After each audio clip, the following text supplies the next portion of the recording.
Hello students, आज हम पढ़ रहे हैं किरण आरेखों का उपयोग करके गोले दर्पणों द्वारा बने प्रतिबिंबों के नियम, laws to locate the image of an object by a spherical mirror.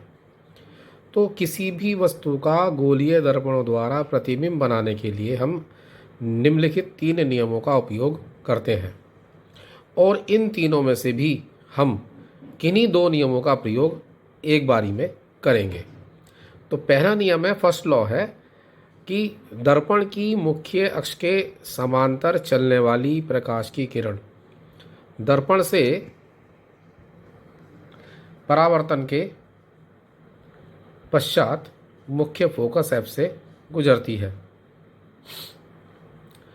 A ray parallel to the principal axis after reflection passes through the principal focus concave mirror or appear to diverge from the principal focus convex mirror।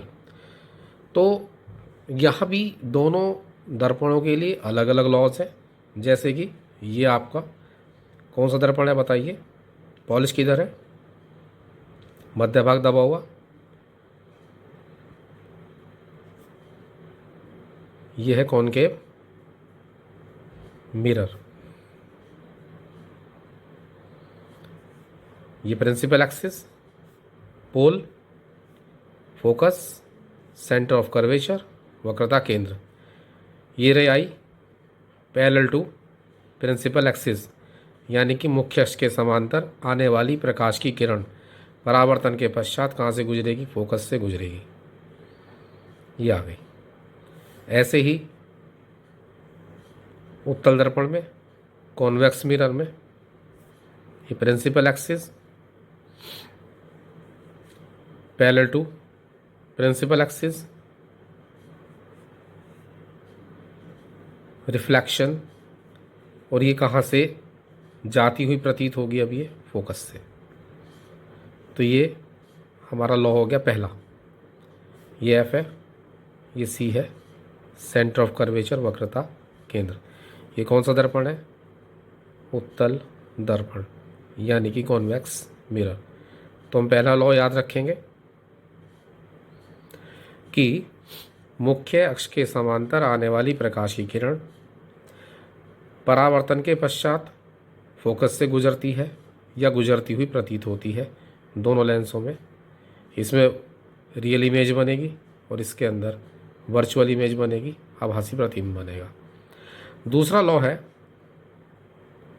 कि दर्पण की मुख्य focus से होकर जाने वाली या मुख्य फोकस की ओर जाने वाली प्रकाश की किरण दर्पण से परावर्तित होकर मुख्य अक्ष के समांतर हो जाती है। यानी कि इसको भी देख लीजिए,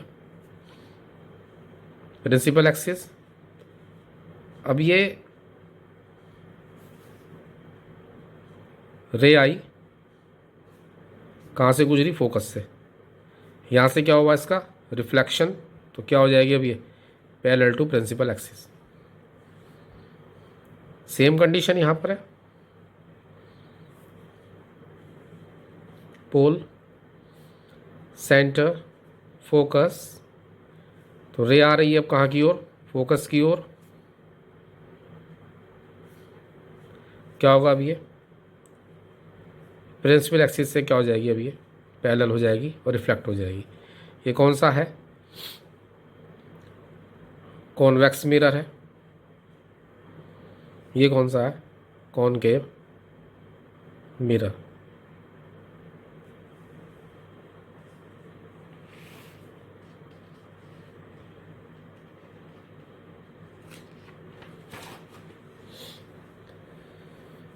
A ray passing through the principal focus or directed towards the principal focus after reflection emerges parallel to the principal axis.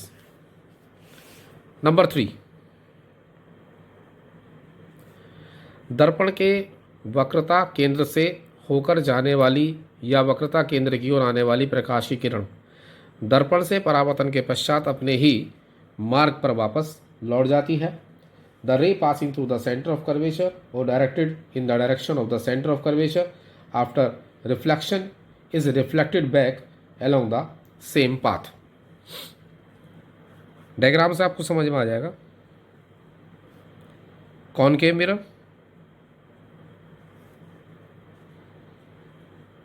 Centre of curvature, this one is focus.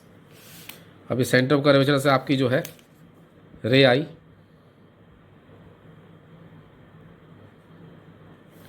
और ये ऐसे ही इसका क्या हो जाएगा, रिफ्लेक्शन हो जाएगा, यानी अपने पथ पर ये वापस लौट जाएगी। ऐसे ही कॉन्वेक्स में, कॉन्वेक्स मिरर, ये पोल, फोकस, सेंटर,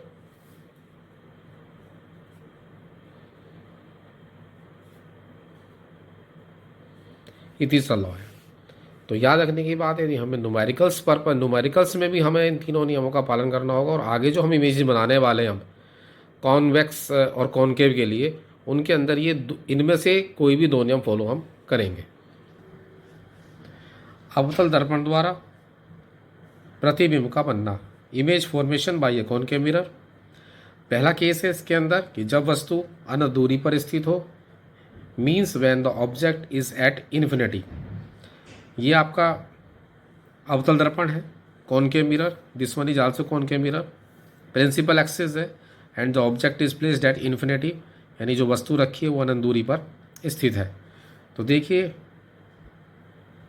ये दोनों रेज आपकी पैरेलल टू प्रिंसिपल एक्सिस हैं, यानी कि समांतर हैं ये मुख्य अक्ष के। ये मुख्य अक्ष के क्या है, समांतर आ रही है। तो आफ्टर रिफ्लेक्शन, परावर्तन के पश्चात कहाँ से गुजरेंगी, फोकस से गुजरेंगी। सेकंड कंडीशन ये भी हो सकती है कि पैरेलल ना हो, जैसे इस वाले केस में है, लेकिन गुजरेंगी कहाँ से ये जहाँ भी दूसरे को कट करेंगी वहाँ क्या बनेगा, आपका प्रतिबिंब बनेगा।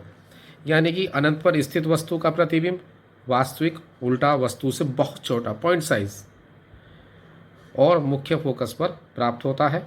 The image is form at principal focus, size of image is very small, point size और highly diminished, real and inverted, real and inverted.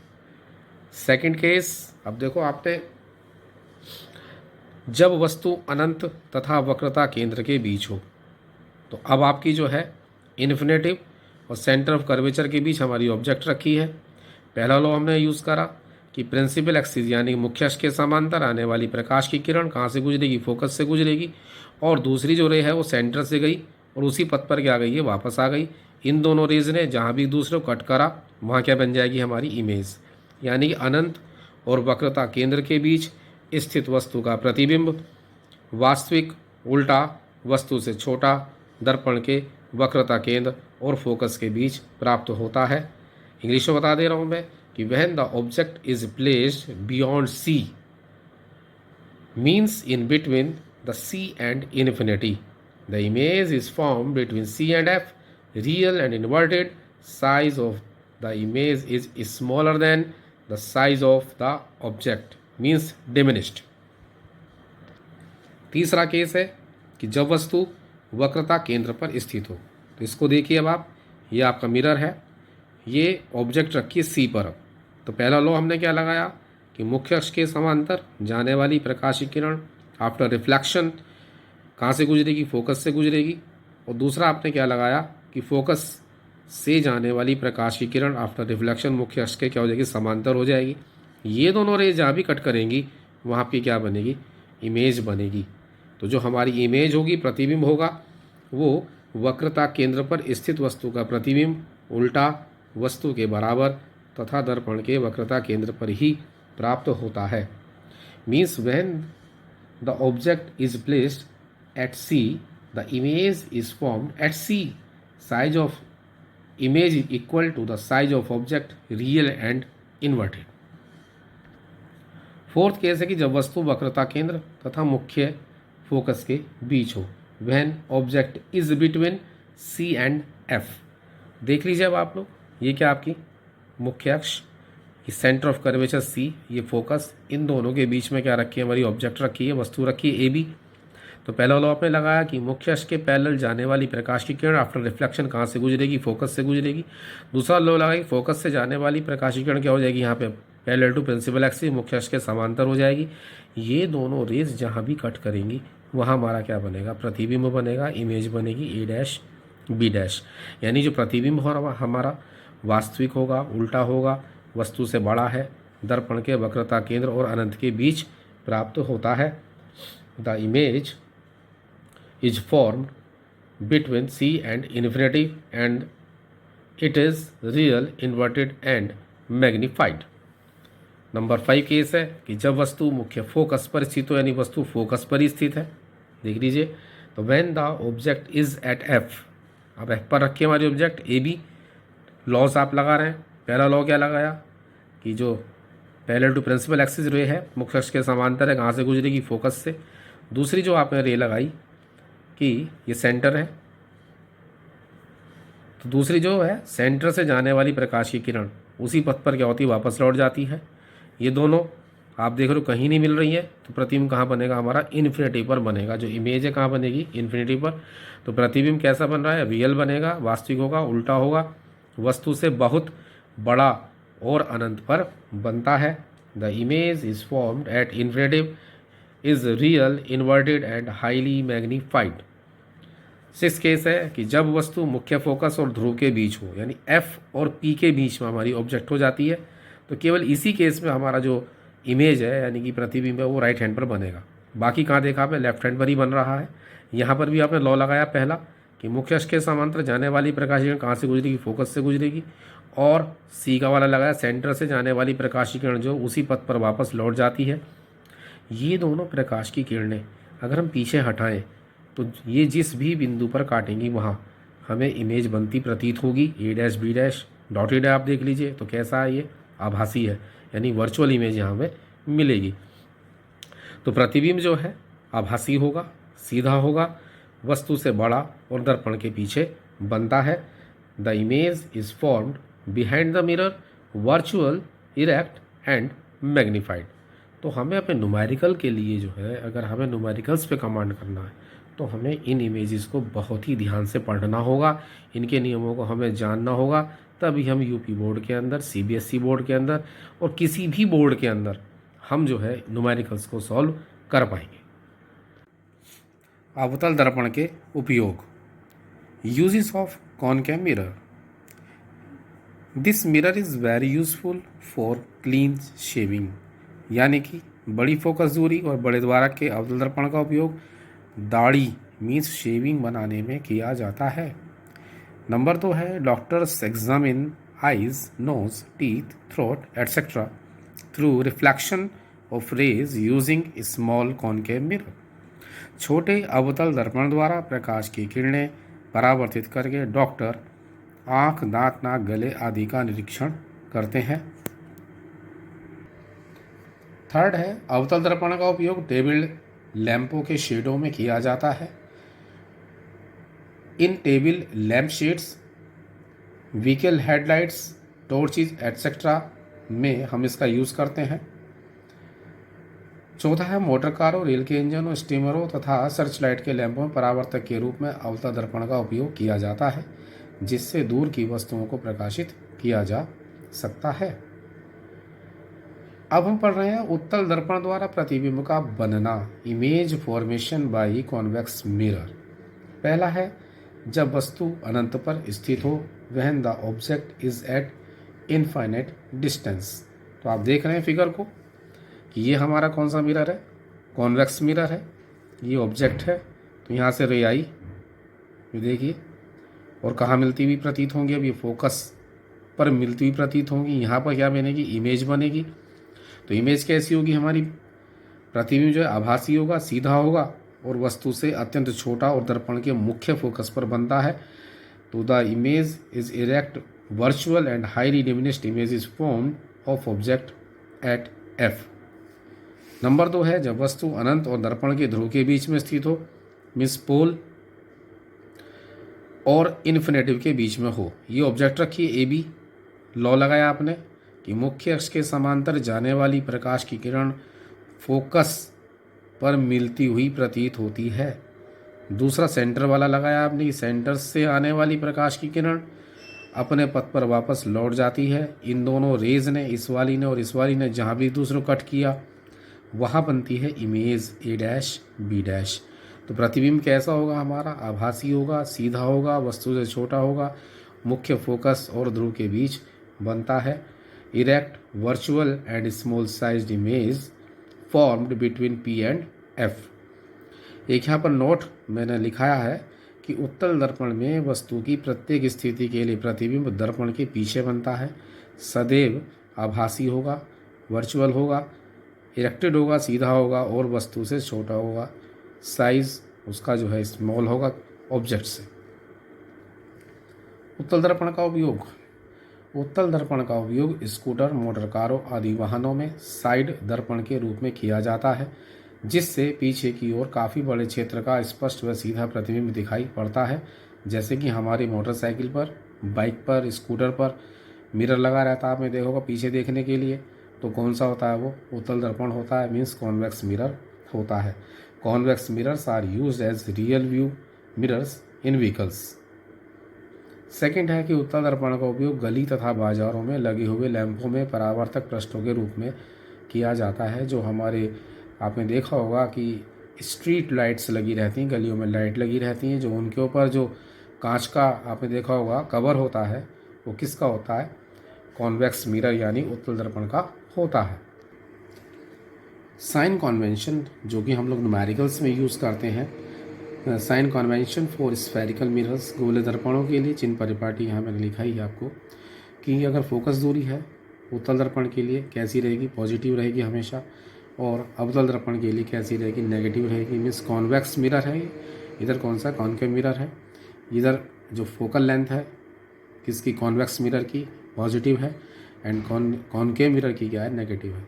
जो वस्तु की दूरी है, मीन्स मिरर से, पोल से जहाँ हमारी ऑब्जेक्ट रखी होगी उस दूरी को हम क्या कहते हैं? यू कहते हैं। और यू जो है हमारी कॉन्वेक्स मिरर के लिए यानी उत्तल दर्पण के लिए नेगेटिव होती है और अवतल दर्पण के लिए भी नेगेटिव होती है। फिर है वास्तविक प्रतिबिंब की दूरी। वास्तविक का मतलब है real image, distance of real image. और रियल इमेज किस में बनती है? हमेशा अवतल दर्पण में ही बनती है। इसलिए हमने जो है उत्तल दर्पण के लिए यानी कॉन्वेक्स मिरर के लिए लिखा है लागू नहीं, नॉट एप्लीकेबल। और फॉर कॉन्केव मिरर में कैसी रहेगी? वो नेगेटिव रहेगी, क्योंकि नेगेटिव का मतलब है कहाँ बनेगा? लेफ्ट हैंड पर ही हमारा प्रतिबिंब बनता है। आभासी प्रतिबिंब की दूरी यानी डिस्टेंस ऑफ रियल इमेज। अब आप देखिए आभासी प्रतिबिंब जो है कहाँ बनेगा? राइट हैंड पर बनेगा। राइट हैंड के लिए दोनों ही कैसी रहेंगी? पॉजिटिव हमारी रहेंगी। वास्तविक प्रतिबिंब की लंबाई, लेंथ ऑफ इमेज, उसको हम कह रहे हैं आई। इसके अंदर नॉट एप्लीकेबल है, ये कैसी है? नेगेटिव है। और आभासी प्रतिबिंब की लंबाई यानी कि length of virtual image I, इसके अंदर पॉजिटिव, इसके अंदर भी पॉजिटिव। फिर है गोले दर्पणों की वक्र त्रिज्या आर और फोकस दूरी में संबंध है। एफ इज इक्वल टू होता है R/2। फोकल लेंथ जो है वो वक्रता त्रिज्या की आधी होती है। गोले दर्पण के लिए यू वी तथा एफ में संबंध है। 1/f is equal to 1/u plus 1/v। इस फॉर्मूले को हम मिरर फॉर्मूला भी कहते हैं, दर्पण का सूत्र भी कहते हैं। Where u is equal to distance of object from mirror यानी दर्पण से वस्तु की दूरी, and v is equal to दर्पण से प्रतिबिंब की दूरी, distance of image from the mirror, and f is the focal length of mirror. F क्या है? हमारी दर्पण की फोकस दूरी। लीनियर मैग्निफिकेशन, रेखीय आवर्धन। गोलीय दर्पण के मुख्य अक्ष के लंबवत नापी गई प्रतिबिंब की लंबाई तथा वस्तु की लंबाई के अनुपात को रेखीय आवर्धन कहते हैं। इसे स्मॉल m से रिप्रेजेंट करते हैं। The ratio of the height of the image of an object formed by mirror to the height of an object is called magnification or linear magnification of image, while both the heights are measured perpendicular to principal axis. It is denoted by m. इसे m से represent करते हैं। यदि वस्तु की लंबाई ho, height of object, ho को हम पढ़ेंगे हाइट ऑफ ऑब्जेक्ट, तथा प्रतिबिंब की लंबाई hi, हाइट ऑफ इमेज हो, तो रेखीय आवर्धन हमारा होगा m इज इक्वल टू प्रतिबिंब की लंबाई बटे वस्तु की लंबाई hi/ho। नोट है, एक वास्तविक प्रतिबिंब के लिए m का मान हमेशा नेगेटिव होता है और आभासी प्रतिबिंब के लिए, वर्चुअल इमेज के लिए जो है m पॉजिटिव होगा. For real image m is negative and for virtual image m is positive. Therefore m is equal to hi upon ho, that is equal to minus v upon u.